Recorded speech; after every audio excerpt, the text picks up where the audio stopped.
I want you to think about something that you'd like to do with your life. Something that is your sweet spot. What is that? What does that look like? And as you think about this, now maybe you know and you're ready to go after it. Or maybe you don't know and you need to give it some thought. But whatever that is, I'd like to share a thought with you right now. And it's by Ralph Waldo Emerson. Do not go where the path may lead. Go where there is no path and leave a trail. Now, that's important. Why? Because most people are followers. See, you are unique. We're all born unique. But most people die copies. I mean, just think about it.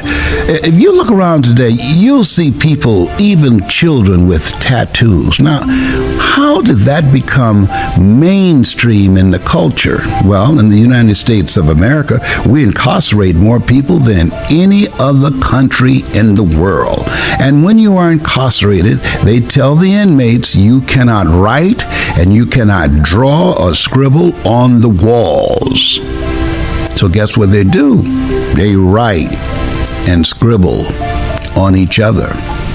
They make tattoos on each other. Some even tattoo their eyes. And when they're released, they walk around and people see them. And because almost 1 out of 4 men have been incarcerated, they have tattoos. And guess what? My mother used to say, monkey see, monkey do. And after a while, the prison population have more impact and influence on the general population than we have on them. What I mean by that, discouraging them from going to prison, because the recidivism rate is over 80%. If we had a factory and over 80% of the products came back defected, we wouldn't keep on doing it in the same way. Einstein said that insanity is doing the same thing in the same way and expecting a different outcome. What idea do you have? What service? What gifts? What knowledge do you have? We're living in a time where there's no such thing as job security. Over 20,000 people, according to the Department of Labor, are being laid off every month. In less than 10 years, 47 million jobs will be replaced by artificial intelligence. Think about that. And so when you think about you, what is it that you're going to do? I believe that the future belongs to those who create it. What are you creating for yourself so that you will be able to control your own personal economy, so that you'll be in charge of your destiny? What are you creating for you? Because we were created by the Creator to create. And I'm encouraging you to be about the business of living your life with a sense of urgency. In other words, you got to be hungry. Yes, you got to be hungry to create something that represents you, your values, and who you are and what you want to do with your life.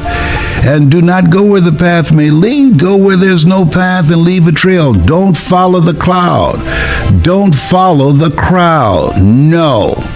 You've got something that's unique to you. No, the crowd, whatever they're doing, you want to go in the opposite direction and hold yourself to a higher standard. And when you do that, there's a book called Average is Over. When you do that, you'll carve out a place for yourself. See, most people are not willing to do that because it's easier to come up with excuse saying, well, I would have, but I didn't have the money. I would have, but I didn't have the education. I would have, but I have the complexion of rejection. I would have. No. See, life don't care anything about excuses. All they're looking for in life are results. What is it that you have that will make yourself stand out in the marketplace?